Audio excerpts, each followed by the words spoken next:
जय श्रीमन्नारायण, जय श्रीमन्नारायण। सभी को राधे राधे, जय श्री कृष्णा। एकादशी की शुभकामना। आज उत्पन्ना एकादशी है। मंगसर मास कृष्ण पक्ष की उत्पन्ना एकादशी है। भाई जो भी व्रत रखा तो इस एकादशी का व्रत शुरू करना चाहिए, क्योंकि मंगसर की एकादशी भागवत में भी बताई गई है कि व्रत शुरू करो नी ग्यास के, तो मंगसर की कृष्ण पक्ष की एकादशी तब व्रत शुरू करने चाहिए। इसका बहुत बड़ा महत्व है। इसकी कथा सुनियो बे। ओम श्री गणेशाय नमः। प्रथम प्रणाम गुरु जी के चरणों में। ओम श्रीमन्नारायण। जय श्रीमन्नारायण। आओ बे कथा शुरू करा। बहुत पुण्य को देने वाली एकादशी माता की कथा शुरू करें। सूत जी बोले कि हे ब्राह्मणों, प्राचीन समय में श्री कृष्ण चंद्र जी ने एकादशी का उत्पन्न व्रत किया है। इसका महत्व विधि पूर्वक वर्णन किया है। जो कोई एकादशी की उत्पत्ति और माध्यम को सुनेगा, वह अनेक दुखों से भोग कर विष्णु लोक को प्राप्त होगा। अर्जुन बोला कि हे जनार्दन, हे प्रभु, उपवास, वक्त भोजन और दिन रात में एक बार भोजन का क्या फल है और किस प्रकार करना चाहिए, ये मुझसे कहिए। श्री कृष्ण चंद्र बोले, हे अर्जुन, हेमंत ऋतु के मंगसर महीने में कृष्ण पक्ष की एकादशी का उपवास करें। 10वीं की रात्रि में दातुन कुल्ला करें। दिन के 8वें भाग में सूर्य का प्रकाश मंदा हो जावे। इस समय आहार का नाम नक्त भोजन है, रात्रि के आहार का नाम नक्त भोजन नहीं है। फिर प्रातः काल नियम से संकल्प करे, हे पार्थी, माध्यम के समय स्नान करके पवित्र और सावधान हो जाएं। नदी, तालाब, बावली में स्नान उत्पन्न मध्यम और अधम क्रम से होता है। जो इनका अभाव हो तो कुएं पर स्नान करना ही श्रेष्ठ है। अशोकते, हे रथ कांते, हे विष्णु कांते, हे विसुरे, हे मृतिके, मेरे पूर्व जन्म के पापों को दूर करो। मेरे पूर्व जन्म के पापों को दूर करो, प्रगति के प्राप्त हो जाऊंगा। इस मंत्र से मृतिका लगाकर व्रत करने वाला मनुष्य स्नान करके पतित, चोर, पाखंडी, मिथ्याभाषी, देवता, वेद और ब्राह्मण की निंदा करने वाले दुराचारी, अज्ञायामी, प्राय धन को हरने वाले, देवता के धन को हरने वाले वार्तालाप न करें। यदि इनमें से दिख जाए तो सूर्य को दर्शन करें। फिर अपने घर पर आदब पूर्वक वेद आदि श्री गोविंद भगवान का पूजन करके भक्ति से दीप दान करके खाट पर शयन मैथुन वर्जित है। व्रत करने वाला गान विद्या से दिन रात को बितावे। भक्ति सहित चित्र से रात में जागरण करे। करके ब्राह्मण को दक्षिणा देकर प्रणाम करके क्षमा मांगे। धर्मात्मा मनुष्यों को शुक्ल और कृष्ण पक्ष दोनों पक्षों की एकादशी करनी चाहिए, समझनी चाहिए। हे अर्जुन, इन दोनों एकादशियों में अंतर न समझना चाहिए। इस प्रकार जो व्रत करता है उसका फल सुनिए। शंखधार क्षेत्र में स्नान करके गदाधर देव का दर्शन करके जो फल मिलता है वह एकादशी के उपवास के से 16वें भाग के बराबर भी नहीं है। व्यतिपात में दान करने से लक्ष गुना फल होता है। हे अर्जुन, संक्रांति में दान करने से 4 लक्ष गुना फल विशेष होता है। कुरुक्षेत्र में सूर्य चंद्र में ग्रहण में स्नान करने से जो फल मिलता है वह सब एकादशी के उपवास से मिलता है। इतना बड़ा धर्म है वे एकादशी का। उसे 100 गुना फल एकादशी के उपवास से प्राप्त होता है। जिसके घर में 1 लाख तपस्वी नित्य भोजन करते हैं उनको 60,000 वर्ष में जो पुण्य मिलता है वह एकादशी का उपवास करने से मिलता है।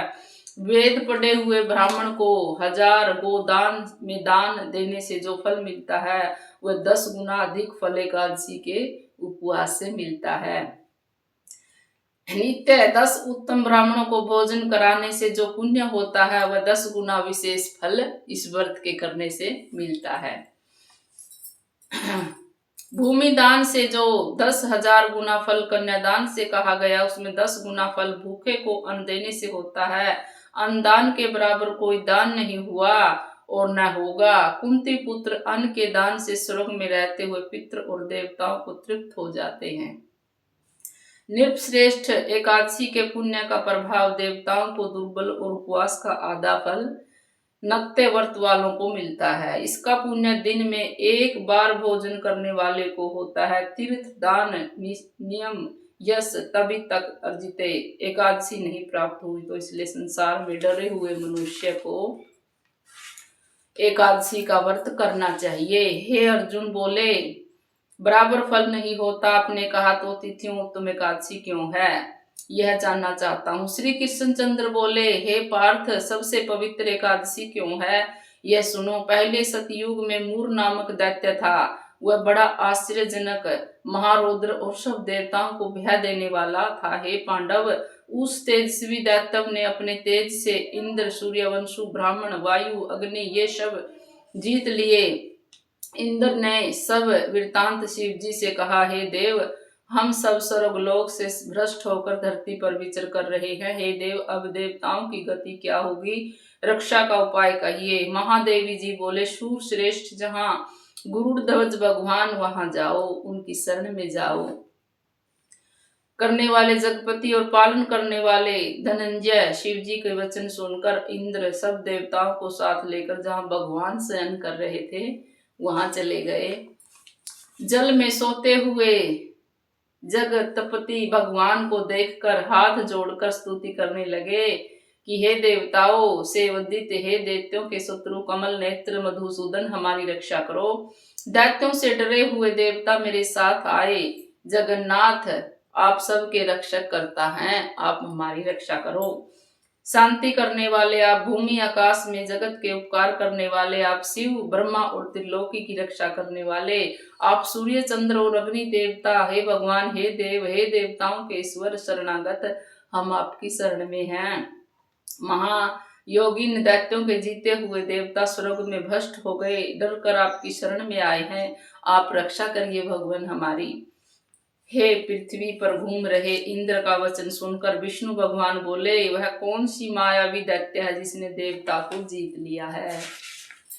प्राचीन काल में महावंश देवताओं को पीड़ित करने वाला भयंकर नाड़ी जंग नामक दैत्य पैदा हुआ। उसका प्रसिद्ध बलवान मूर नामक पुत्र और चंद्रावती नामक एक बड़ी नगरी है, उसकी राजधानी है। उसमें रहते हुए उस बलवान दुष्ट ने संसार को जीतकर देवताओं को अपने वश में करके स्वर्ग को हटा दिया है। प्रभु, अग्नि, यम, पवन, इस चंद्रमा वरुण, इन स्थानों पर आप ही बैठ गया है। सूर्य बनकर स्वयं ही प्रकाश करता है। विष्णु वह स्वयं ही मेघ बन जाता है। देवता उसको जीत नहीं सकते। उस दैत्य को मारकर देवताओं को विजय कराओ भगवान।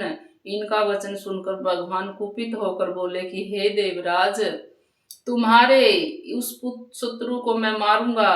तब देवताओं ने हजारों दिव्य अस्त्रों को युक्त असंख्य देवताओं के संग गरजते हुए मूर दैत्य को देखा। बलवान असुरों ने देवताओं को मारा है। वे संग्राम को छोड़कर दसों दिशाओं में दौड़ने लगे। फिर युद्ध में भगवान उपस्थित देखकर कुपित होकर अनेक शास्त्र लेकर दौड़े।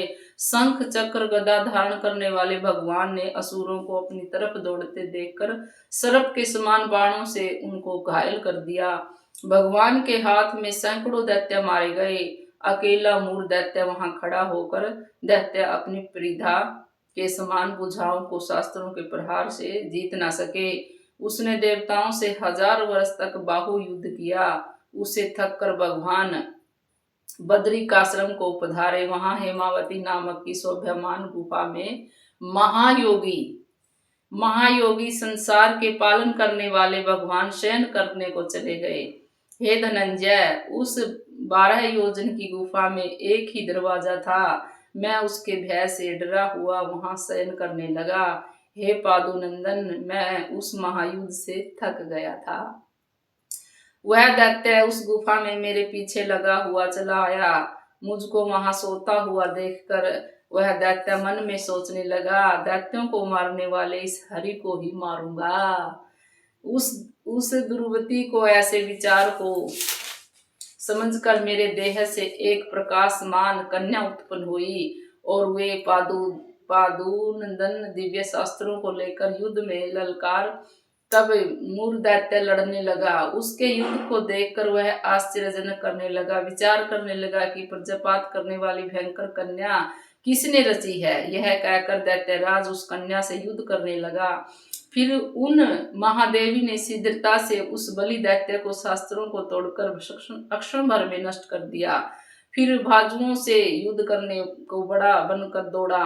देवी ने उसके हृदय में लात मारकर उसको पटक दिया। फिर उठकर कन्या को मारने की इच्छा से दौड़ा। देवी ने कुपित होकर आते हुए दैत्य का सिर काटकर क्षण भर में पृथ्वी पर गिरा दिया। खंडित सिर वाला दैत्य यमलोक को प्राप्त हो गया। शेष दैत्य भयभीत और दुखी होकर पाताल लोक में चले गए। तब भगवान उठे और अपने सामने मरे हुए असुरों को देखा। जगत के पति भगवान नम्रता से हाथ जोड़े खड़ी हुई दिव्य कन्या को अपने सम्मुख देखकर आश्चर्य से बोले कि इस दुष्ट आत्मा दैत्य को संग्राम में किसने मारा, जिसने गंधर्व इंद्र मरुदगण सहित सब देवता जीत लिए, जिसने लोकपालों को खेल से ही जीत लिया, और हारा हुआ मैं भी डर कर इस गुफा में सो गया था। कन्या बोली कि हे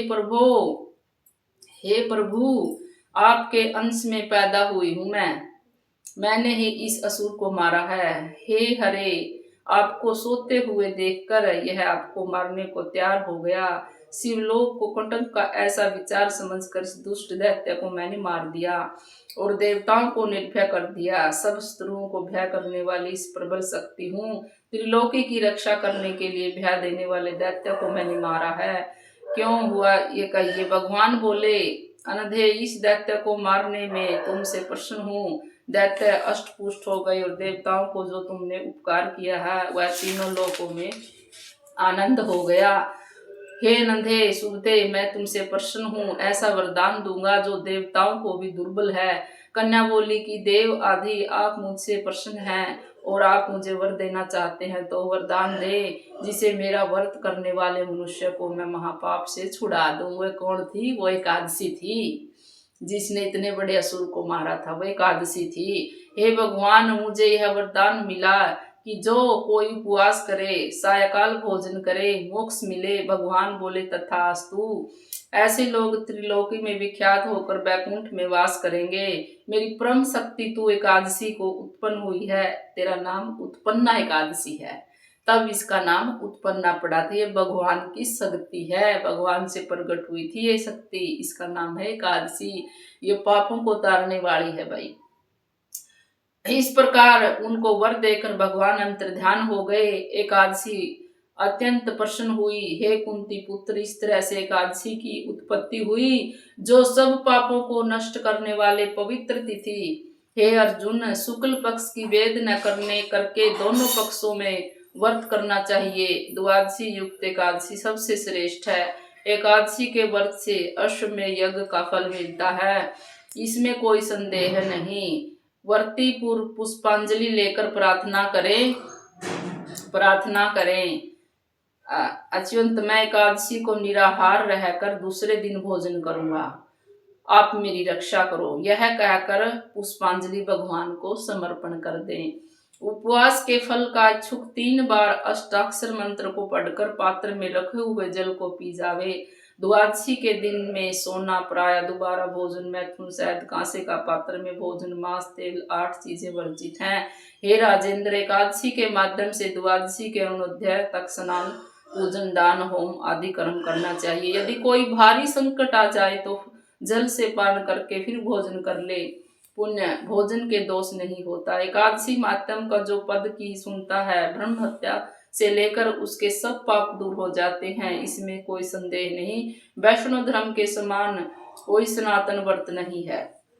इस दिन विष्णु भगवान को पूजन व सेवा करनी चाहिए। इस दिन गुड़ और बादाम का सागार लेना चाहिए। भी गुड़ और बादाम का जरूर भोग लगा कर थोड़ा सा ले लें। ये थी भाई उत्पन्ना एकादशी। और आरती करूंगी तो घनी बड़ी हो जाएगी वीडियो, इसलिए यहीं पर एंड करते हैं। राधे कृष्णा, जय श्रीमन्नारायण। भी आज के दिन जितना भी हो सके परमात्मा का नाम जपो। श्याम श्याम, राधे राधे, श्रीमन्नारायण, जय श्री कृष्णा। श्री कृष्ण भगवान का मंत्र, श्री कृष्ण गोविंद हरे मुरारी, हे नाथ नारायण वासुदेव, श्री कृष्ण गोविंद हरे मुरारी, हे नाथ नारायण वासुदेव, श्रीमन्नारायण नारायण नारायण, भजमन नारायण नारायण नारायण। कोई गलती सलती हो तो माफ करिए यूट्यूब फैमिली। सारे भक्तां ने राम राम, राधे राधे। कथा ने जरूर सुनियो, जितना पुण्य कथा कहने का है उतना सुनने का भी है। भगवान सबकी इच्छा पूरी करे। राधे कृष्णा, राधे राधे।